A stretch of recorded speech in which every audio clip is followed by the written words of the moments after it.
Olá a todos, sou Marcos, sou médico de família e comunidade, especialista em saúde indígena pela Unifesp, um título que eu me orgulho muito e muito contente de participar desse processo, né, desse curso.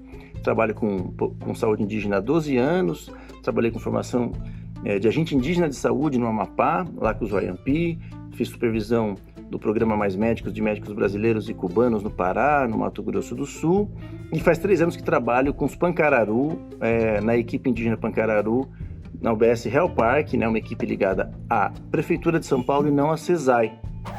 Pensando nesse trabalho intercultural, eu gosto de pensar que num grande espectro, ainda que possa ser uma redução também pela diversidade, entre os povos isolados, né, onde tem uma grande tarefa de tradução cosmológica, e os povos mergulhados em contextos metropolitanos como aqui, onde muitas vezes as práticas tradicionais não estão na superfície das relações, estão ocultas, né?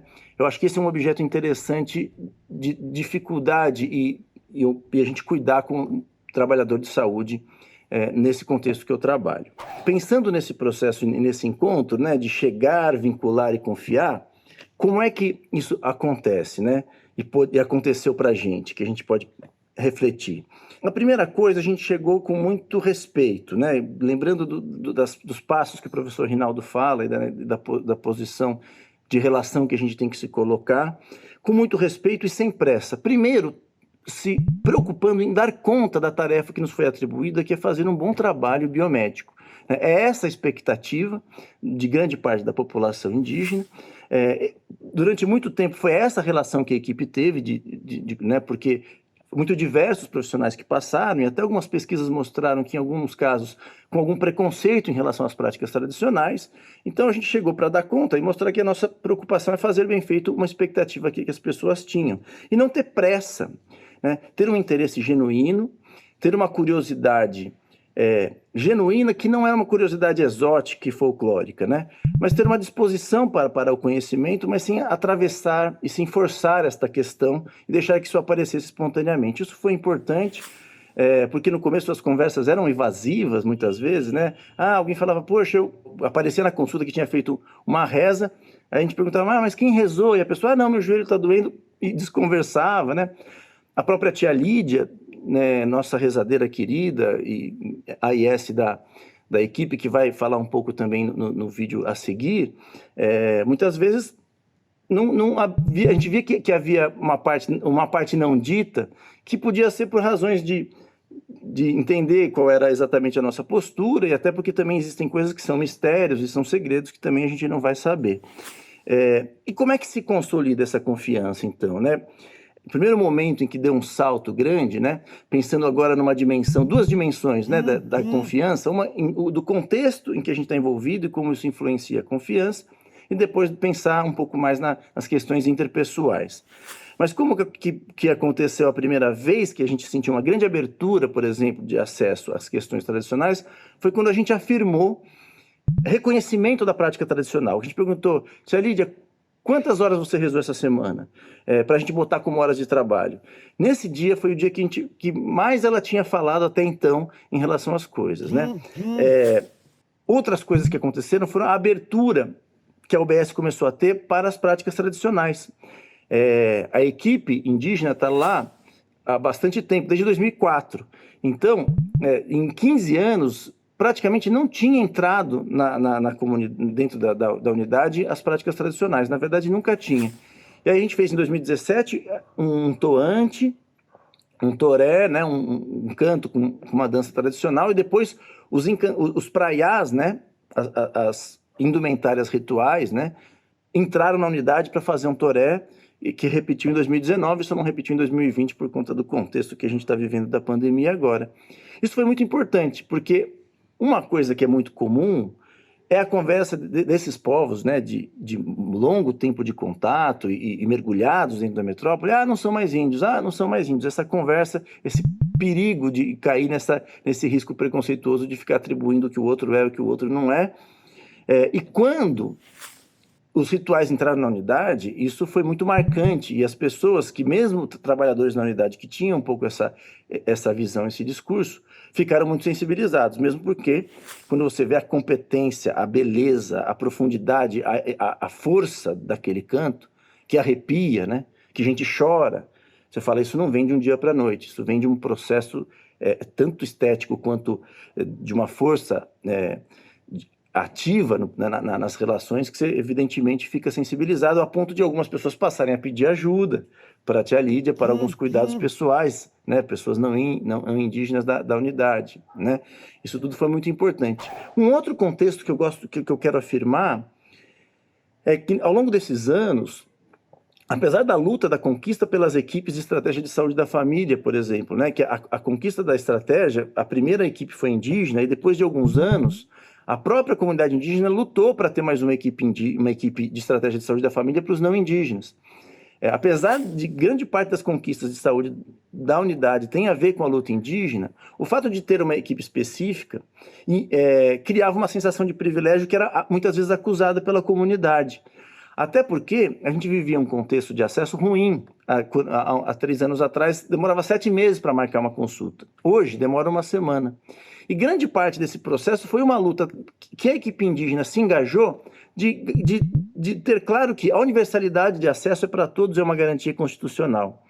O que é diferente é o cuidado específico, né, por conta de uma forma, de um modo de vida e um modo de se cuidar, e uma tradição diferente que tem que ser respeitada também pelo que diz a Constituição e pela legislação, né, e da Política Nacional de Saúde Indígena. Então, quando a gente passou a trabalhar, a garantir acesso para todo mundo, isso amenizou um pouco esse discurso de privilégio. Foi criando um contexto de mudança da perspectiva da presença dos Pancararu ali. Dando um salto para a questão intercultural, né, interpessoal, eu acho que temos um desafio grande de deslocar esse eixo do centro da verdade, incorporando de fato esse sujeito com uma outra cultura, com outro olhar para o mundo, né? É difícil para a gente que tem uma formação, a biomedicina tem um olhar muito arraigado de que está com a verdade, então isso acaba sendo um esforço grande para a gente, né? Isso passa por algumas coisas. Primeiro, saber da nossa insuficiência, como ser humano e como profissional, e da insuficiência que a nossa ciência, né, que a biomedicina tem. A gente tem que olhar com cuidado que muitas vezes as eficácias que se dizem não são tão eficazes assim, que há lacunas nessa competência que a gente tem, e que ter uma crítica sobre ela é um passo importante para começar na relação com outras práticas de saúde. A outra coisa é, sabendo da nossa insuficiência, olhar para a competência e insuficiência do outro, né?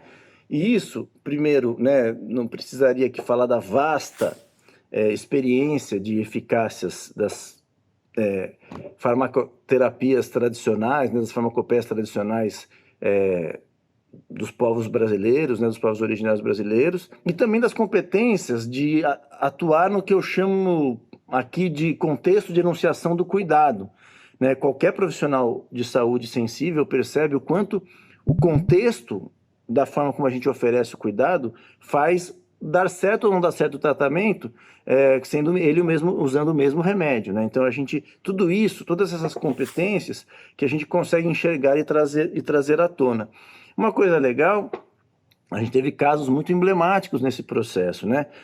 Por exemplo, do manejo de sintomas de sangramento uterino excessivo, por exemplo, né? Que o Pancararu tem um amplo repertório de cuidados e manejo disso, que passou aos poucos a ser incorporado em cuidados, por exemplo, para manutenção de um DIU, que está com sintomas mais fortes de sangramento uterino excessivo no começo dos meses, e um tratamento tradicional pode ser usado. Isso foi construído aos poucos com conversas, né, que foram aparecendo, e a gente foi construindo esse repertório de práticas. O caso mais emblemático, mais bonito assim, que teve, foi um paciente que chegou com sintomas que pareciam psicóticos.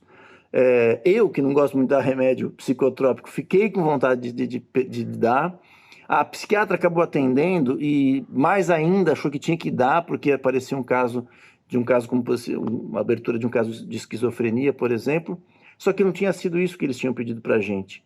A rezadeira tinha pedido o anticoncepcional para ficar uns dias sem menstruar e ter condições para fazer o ritual, e a mãe queria só que o filho, um menino de 18, 19 anos, que ele pudesse ficar afastado uns dias do trabalho para fazer o ritual. E a gente respeitou, ele melhorou, os sintomas ficamos monitorando muito de perto, os sintomas amenizaram, a gente ficou convivendo com ele uns 4, 5 meses, até que ele foi para a aldeia, passou por um processo longo de rituais por meses lá, e voltou normal, conversando, trabalhando, namorando, numa vida normal e bastante saudável, né?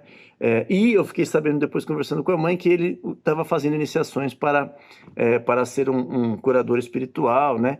Ou seja, se a gente desse um remédio tão agressivo como um antipsicótico, um remédio que trava as potencialidades mentais da pessoa e que sai espirituais, né? Talvez o tamanho da heterogeneia que a gente podia ter feito. Então essa abertura para as questões interculturais vão dando vai potencializando muito a nossa possibilidade de cuidado, mas que foi construído passo a passo, confiança, né? Ao longo desses anos todos. Uma coisa que eu gostaria de acrescentar, eu acho que é bom a própria tia Lídia falar, é que principalmente nessa etnia que está mergulhada, né, no meio da sociedade nacional hegemônica, é justamente o outro lado, né? Tanto de pessoas como profissionais e mesmo membros da comunidade buscarem cuidado ao longo desses anos todos, 30 anos que a tia Lídia está aqui, pedindo, e outras rezadeiras, né, pedindo ajuda para cuidados tradicionais de pessoas não indígenas da comunidade, como mesmo trabalhadores da saúde que a gente reconhece e vê que muitas vezes buscam esse cuidado, né? E de ver a tia Lídia, né, que muitas vezes vai cuidar dos Pancararu, porque a gente atende Pancararu de qualquer lugar, né? Então toda a região metropolitana busca a gente, né? Capão, Taboão da Serra, Osasco, né? Tem muitos lugares de pessoas que vêm aqui, às vezes até Guarulhos, até Mojimirim. A tia Lídia recentemente foi fazer um trabalho de cuidado tradicional lá no Guarujá, por exemplo. E ela mesma estava falando, quando ela vai, ela pergunta, você tem hipertensão, tem diabetes, tem outras coisas, ela vai também fazendo esse cuidado nesse outro sentido, que eu acho bonito ela poder falar. E aí, pensando para terminar, no que a antropologia pode nos ajudar, eu acho que tem duas coisas que eu queria ressaltar. Uma, a importância que tem a gente conhecer os trabalhos antropológicos relacionados à etnia que a gente conhece. Para dizer uma experiência muito legal, a gente tem um grupo de estudo que vem um antropólogo da Unicamp, o professor Maurício Arruti, que mensalmente a gente conversa textos a respeito de saúde indígena e saúde especificamente Pancararu, e eles abriram muito o nosso repertório, nossa capacidade de compreender o processo tradicional Pancararu, o que nos facilitou muito, ajudou muito a acessar, conversar, reconhecer, né, o modo de vida Pancararu. Mergulhos nos conhecimentos antropológicos específicos da etnia, como essa outra dimensão muito importante que é esse olhar para os processos culturais e das trocas interculturais que a antropologia estuda, digamos, processos mais gerais. Para mim foi muito importante quando eu fiz uma disciplina de antropologia com a professora Dominique Galois, que cuidava dos Oyampi lá, que tem uma relação muito forte com os Oyampi, e como ela tinha, olha, esse médico que ele está fazendo aqui, eu falei, eu vou fazer uma disciplina com ela para poder dialogar, e foi muito difícil, eu lembro que apanhei bastante dos conceitos antropológicos, mas quando eu fui me dando conta desse processo, do quanto é dinâmico esse processo da cultura, né, de como a tradição não é o que fica congelado, mas a forma como fica transformado, isso ajudou muito a poder me aproximar e passar a ser, então, um médico indigenista, trabalhando com populações indígenas, e isso é uma dimensão importante. Então, assim, o que eu queria deixar de mensagem para todos é pensar, primeiro, né, assim, esse estudo de antropologia e esse módulo de antropologia que eu fico muito honrado de participar, ajuda muito, né, nessa dimensão das especificidades da sua etnia e também dessa perspectiva geral da cultura. E esse encontro que seja com muito respeito, com uma curiosidade muito genuína, um interesse genuíno e não uma curiosidade folclórica, exótica que possa vir a ter, olhando para esse outro como um certo objeto interessante, não como sujeitos com uma sabedoria incrível que pode muito contribuir para a nossa evolução como ser humano e como cuidador. Então fica essa mensagem, Um abraço a todos e até a próxima.